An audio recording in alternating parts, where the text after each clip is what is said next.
नमस्कार। मैं Dhananjay Kumar the public India में आपका स्वागत है। देश में जिस तरीके से कानून व्यवस्था की हालत है, कई दफा लगता है कि ये कोई सरकार नहीं चल रही है बल्कि गुंडों की पूरी फौज देश में फैली हुई है। क्या संसद और क्या संसद के बाहर। संसद में जिस तरह से निशिकांत दुबे ने इंदिरा गांधी और नेहरू पर आरोप लगाए, संसद के बाहर उस कैंपस में जिस तरह से राहुल गांधी को लुच्चा, लफंगा, टुच्चा, पता नहीं क्या क्या गिरिराज सिंह ने कहा, और जिस तरह से अभी वैलेंटाइन डे जो बीता 14 तारीख को, पार्क में सड़क पर गुंडे लाठी लेकर के जिस तरह से घूम रहे थे, महिलाएं, फलाना हिंदू सभा की महिलाएं, फलाना दल के धर्म के ठेकेदार, सोसाइटी के ठेकेदार डंडा लेकर के घूम रहे थे। ऐसा लगा जैसे देश में कोई कानून व्यवस्था नहीं, देश में कोई सरकार नहीं चल रही, हर तरफ जो है गुंडागर्दी। और जिस तरह से यूजीसी को लेकर के आंदोलन चल रहा है और दिल्ली का जो एक दृश्य सामने आ रहा है वो भयावह है। दिल्ली में यूजीसी के समर्थन में पिछड़े और दलित छात्र संगठन जो है प्रदर्शन कर रहे थे, कुछ बातचीत कर रहे थे आपस में लोग। वहां एक पत्रकार जाती है, रुचि तिवारी नाम की, वो केओस फैलाने की कोशिश करती है। उसके पहले भी उसने किया था। पानी मिल गया क्या, पानी मिल गया क्या, 5,000 साल से पानी नहीं मिला, पानी मिला क्या। और बताया जाता है कि वहां जो लोग थे, एक पत्रकार के साथ उसने बदतमीजी करने की कोशिश की, लोग बीच बचाव करने आए और एक छात्रा को उसने जो है पटक दिया, जमीन पे धक्का देकर के गिरा दिया। उसके बाद मामला पुलिस स्टेशन जाता है। पुलिस स्टेशन में उस लड़की के साथ, उस छात्रा के साथ बुरी तरह से गाली गलौज की जाती है, गंदी गालियां दी जाती है, पुलिस के सामने सब चल हो रहा है। और यूजीसी के विरोधियों की भीड़ वहां कौन सा हंगामा नहीं मचाती है। और उसके बाद उस लड़की पर जो है एफआईआर दर्ज कर दिया जाता है। उसके बाद देखिए कि शंकराचार्य को लेकर के और जो चल रहा है, शंकराचार्य और आदित्यनाथ के बीच जो प्रसंग चल रहा है, वो भी ऐसा लग रहा है देश में कोई व्यवस्था नहीं, सब लफंगे और गुंडों के हवाले कर दिया गया। एप्स्टीन फाइल्स को लेकर के जो चर्चा चल रही है, उसको लेकर के भी आवाज बंद कराने की कोशिश की जा रही है। राहुल गांधी के खिलाफ लोग इसीलिए, राहुल गांधी ने एप्स्टीन फाइल को का पर्दाफाश करके दिखा दिया है। राहुल गांधी ने नरवणे साहब की किताब को लेकर के बता दिया है कि किस तरह से सरकार चल रही है। और जिस तरह से धर्म को लेकर के, समाज को लेकर के सड़क पर गुंडों की फौज चल रही है। चाहे उत्तराखंड में, आप याद कीजिए, उत्तराखंड में एक लड़का जो है दीपक नाम का है, जो जिम चलाता है, जब एक मुस्लिम दुकानदार के पास कुछ बजरंग दल के लफंगे आए कि तुम नाम बदलो अपने दुकान का, बाबा नाम लिखा हुआ था। अब इनको सोचिए, ये भी नहीं पता कि बाबा कोई संस्कृत का शब्द नहीं, बाबा फारसी का शब्द है।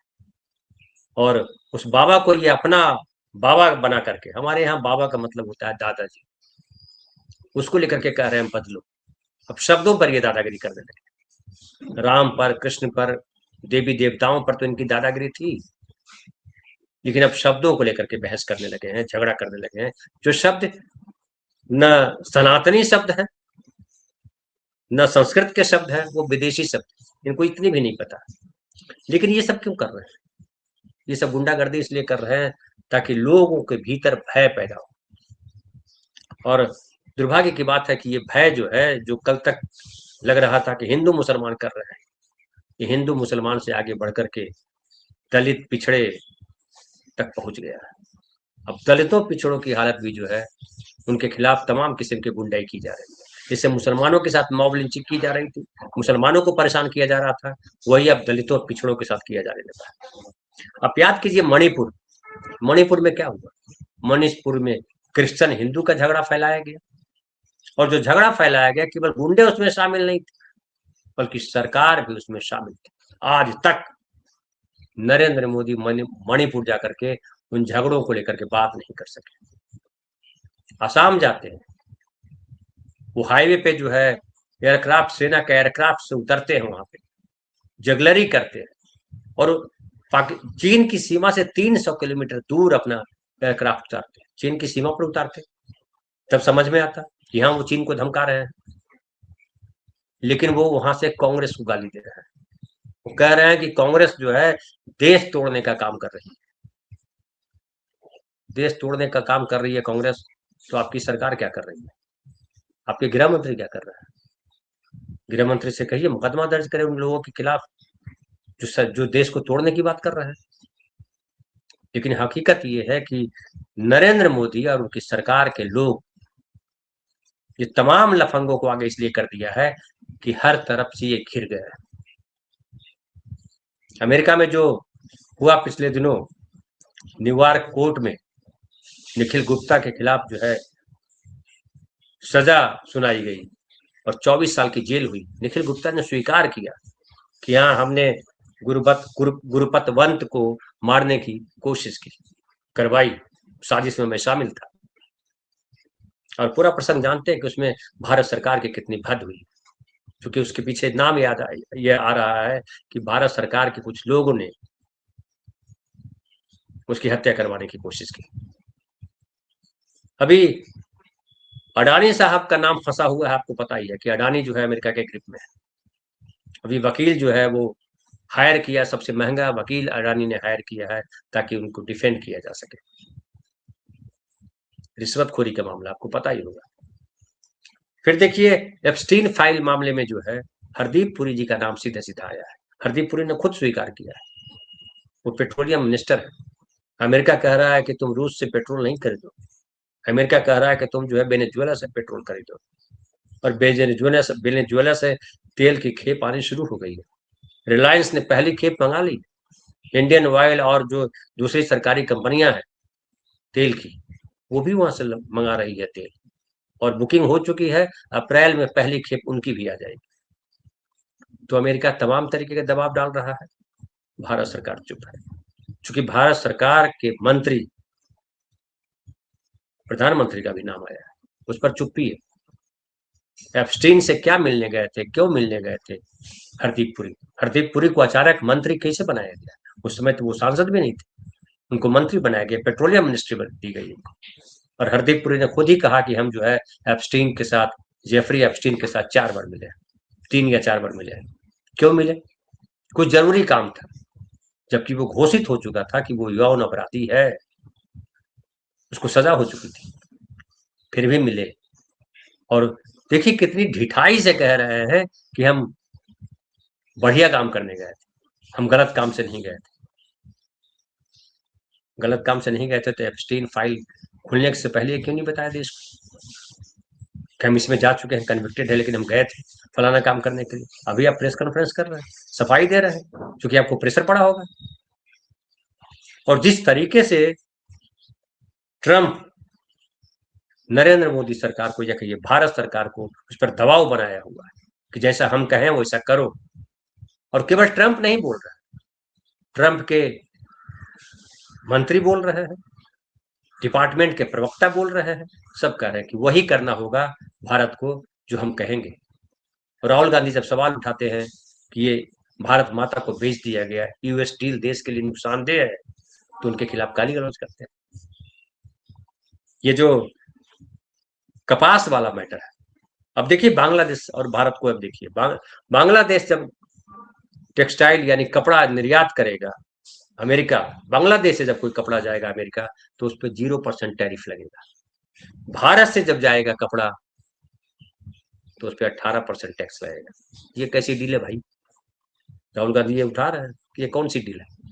अमेरिका में कौन सा कपड़ा बिकेगा, बांग्लादेश का बिकेगा या भारत का बिकेगा?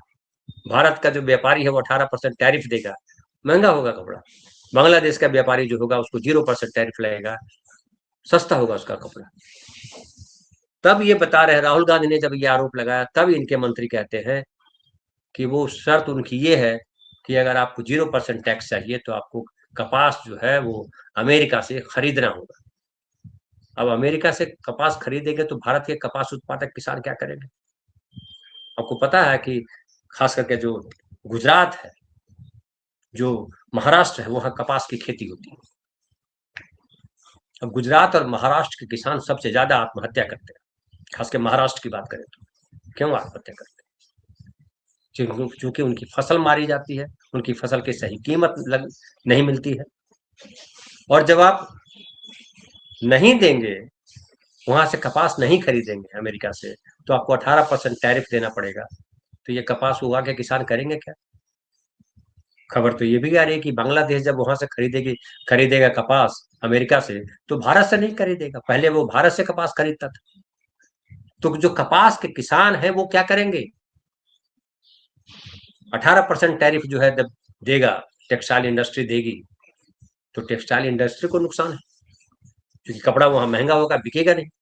तो न कपड़ा बिकेगा, न कपास बिकेगा। तो ये डील भारत के लिए फायदेमंद कैसे? ये सबसे बड़ा सवाल है। लेकिन इस सवाल का जवाब देने के बजाय राहुल गांधी को लुच्चा, लफंगा, टुच्चा, इंदिरा गांधी पे कीचड़ उछालना, धीरेन्द्र ब्रह्मचारी जी का जिक्र करना, नेहरू अडवीना का जिक्र करना, नेहरू नयन तारा सहगल का जिक्र करना, ये क्या बताता है? ये बताता है कि भारत सरकार जो है उसको कोई जवाब नहीं सूझ रहा है और वो फंस गई। इसलिए हर तरफ गुंडागर्दी को आगे कर दिया है। यूजीसी के नाम पर गुंडागर्दी कीजिए, दलितों को पीटिए, पिछड़ों को मारिए, थाने में, अदालतों में आपका दबदबा है और सवर्णवाद चलाइए। लेकिन क्या सवर्णवाद चला करके देश को गुमराह करने में कामयाब होते रहेंगे आप? देश संविधान से चलेगा। और खबर आ रही है कि अब कांग्रेस पार्टी भी, जिसे बजरंग दल इन लोगों ने बनाया है, उसे संविधान दल बनाने की बात की जा रही है कि कांग्रेस पार्टी और विपक्ष के नेता भी जो है, विपक्ष की पार्टियां संविधान दल बनाए। जहां जहां संविधान का हनन हो, वहां इनके ग्रुप जाके खड़े रहेंगे। तो क्या चाहती है भारत सरकार? टकराव चाहती है, गृह युद्ध चाहती है, सड़कों पर हिंसा चाहती है? ये साफ साफ दिखाई पड़ रहा है। और जिस तरह के हालात बनते जा रहे हैं, जो मणिपुर में हुआ, मणिपुर आपको जानते हैं कि अभी मुख्यमंत्री फिर से बने हैं, वो हिंसा जिस दिन मुख्यमंत्री बने उस दिन वहां हिंसा हुई। मणिपुर दो भाग में बटा हुआ है, कुकुई का अलग इलाका, मैतेई का अलग इलाका। क्या देश में वैसे ही बांटना चाहते हैं? सवर्ण का अलग इलाका और बैकवर्ड दलित मुसलमान का अलग इलाका? और क्या इससे सवर्ण सुरक्षित रहेंगे?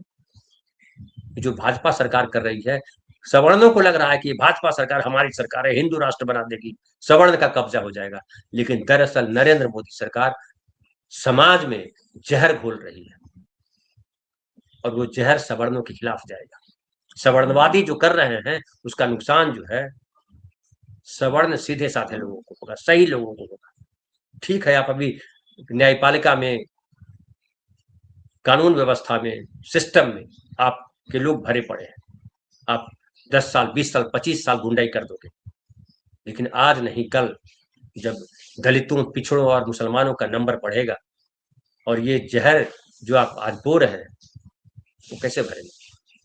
हजारों सैकड़ों साल का जो जहर था पिछड़ों दलितों के खिलाफ, उसको गांधी, नेहरू, अंबेडकर ने संविधान बना करके ढक दिया था। कि संविधान को खत्म करके उस जख्म को कुरेद रहे हैं, बोतल में बंद किए जिन को वापस निकाल रहे हैं। और ये जिन जब निकलेगा तो इंसानों का खून बहेगा, इंसानों की जिंदगी तबाह होगी। किसी भी सरकार की भूमिका ये होती है कि वो आम आदमी के जीवन को शांतिपूर्ण बनाए, कानून व्यवस्था, न्याय व्यवस्था को इतना मजबूत बनाए कि कोई अपराधी छूट करके भागने ना पाए। कोई अपराधी अपराध करने से पहले सोचे कि अगर हमने अपराध किया तो इसकी भारी कीमत चुकानी पड़ेगी। लेकिन हम देख रहे हैं कि मंत्री से लेकर के संतरी तक, दरोगा से लेकर के एसपी तक, डीजीएम से लेकर के सीजीए, क्या कहते हैं यहाँ, सुप्रीम कोर्ट के जजेस तक, सब जो है जाति धर्म के पचड़े में फंसे हुए हैं। और सड़क पर धर्म के नाम पर, जाति के नाम पर गुंडे घूम रहे हैं, डंडे लेकर मारपीट कर रहे हैं। कोई लड़ने आता है, कोई कहने आता है कि गलत काम मत करो, तो उसको धमकाते हैं। उत्तराखंड में जो दीपक के साथ हुआ उसका बड़ा उदाहरण है कि दीपक के जिम में जो है वो 150 लोग आते थे, आज केवल 15 लोग आ रहे हैं। उसका पूरा धंधा चौपट हो गया। उसका छोटा बच्चा है, वो डरा हुआ है, उसका बच्चा। और किसी को डर लगेगा? ये जो गुंडे सड़क पे घूम रहे हैं, इनको अगर टारगेट किया जाएगा कल, तो क्या इनको डर नहीं लगेगा? ये भी रोएंगे। क्योंकि हमने देखा है कि संसद में रोने वाला व्यक्ति जब चीफ मिनिस्टर बन जाता है तो कैसे दहाड़ने लगता है और कहता है कि कानून का राज, न्याय का राज यही यही कानून का राज। कानून का राज मनवाना भी हम जानते हैं, कानून का राज मनवाने की जरूरत नहीं पड़ती। कानून अपना काम करता है, न्याय व्यवस्था अपना काम करती है और सिस्टम सही हो जाता है। लेकिन सोचो कि जो लोग शंकराचार्य को धमका रहे हैं उसके सामने आम आदमी की क्या हैसियत है, किस धर्म का सम्मान करता है वो। तो ये जो नरेंद्र मोदी सरकार जो आई, ये सरकार कम और अराजकता फैलाने वाली व्यवस्था क्रिएट कर चुकी है। इससे कैसे निपटना है ये हम सबको विचार करना पड़ेगा, ताकि कल गृह युद्ध की स्थिति न बने। बहुत बहुत धन्यवाद।